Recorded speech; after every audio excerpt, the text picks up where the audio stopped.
Bonjour, je vais vous présenter les nouveautés d'octobre 2021 pour Business Central, pouvant améliorer votre quotidien. Commençons avec le volet ergonomique. L'application pour utiliser Business Central a été optimisée et vous permet d'utiliser votre outil sans navigateur. Je vous invite à consulter la vidéo présentant les nouveautés d'avril 2021 pour savoir comment l'exploiter. L'explorateur de fonctions s'agrémente de catégories et rend plus lisible l'information affichée. Les fonctions liées à l'administration et aux états sont directement accessibles. Associé à l'outil recherché, il est très facile de trouver une notion précise. Vous pouvez également vous guider à partir de l'aide avec des mots-clés. Une liste de supports vous sera proposée et vous dirigera vers l'aide en ligne. Si vous travaillez sur un écran de petite taille, la barre de titre se réduit automatiquement. Activez-la quand vous en avez besoin, pour utiliser la loupe par exemple.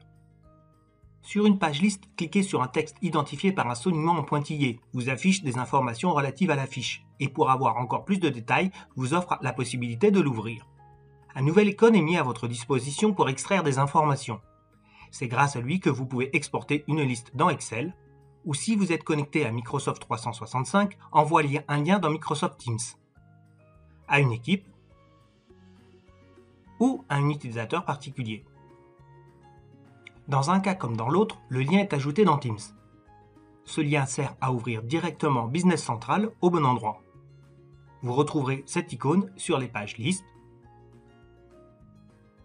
et sur certaines pages fiches. L'exportation sur Excel est aussi possible à partir de l'impression des documents. La liste des champs disponibles dans la personnalisation de nombreuses pages a été complétée.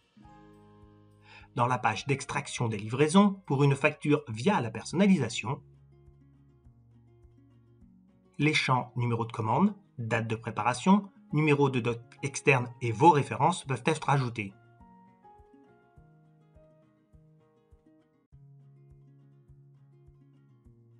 La sélection des lignes à facturer devient plus facile.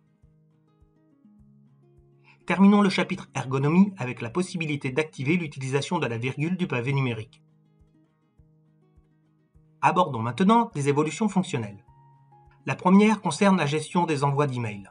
En fonction du paramétrage, l'émetteur du mail peut être associé à un groupe d'utilisateurs ou à l'utilisateur connecté. Vous pouvez personnaliser l'email avant de l'envoyer. La rédaction et l'envoi d'un message peut se faire directement à partir de la liste client.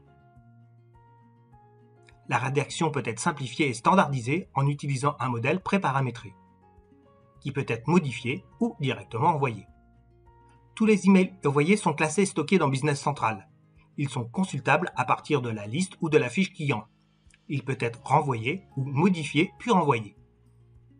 Avec Microsoft 365, les emails de Business Central sont aussi dans la boîte d'envoi d'Outlook. Côté finance, le plan comptable est consultable sous forme hiérarchique, avec la vue d'ensemble du plan comptable. Cette vue affiche les écritures regroupées par compte et le détail si besoin. Un bouton permet de réduire ou déployer l'ensemble des comptes facilement. Par la fonction de personnalisation que vous connaissez, ajoutez par exemple la catégorie de compte et le montant budgété pour une meilleure analyse. L'aperçu de comptabilisation d'une facture peut lui aussi être présenté sous forme hiérarchique. En activant l'affichage hiérarchique, l'ensemble des écritures sont regroupées par compte, que vous pouvez déplier pour voir le détail des écritures. Idem pour les écritures de TVA. Lors de la validation d'un document, en cas d'erreur de paramétrage, une nouvelle fenêtre va s'ouvrir. Cette fenêtre vous détaille la nature de l'erreur et le document concerné. Elle vous permet d'accéder à la page de paramétrage pour effectuer la correction. En cas de doute sur le paramétrage, un lien vous dirige vers l'aide en ligne. Si vous n'êtes pas autorisé de modifier le paramétrage et que vous utilisez Microsoft Teams, partagez la page via Teams à la personne en charge de faire cette modification. Cette personne clique sur le lien, traite la modification et vous informe en retour.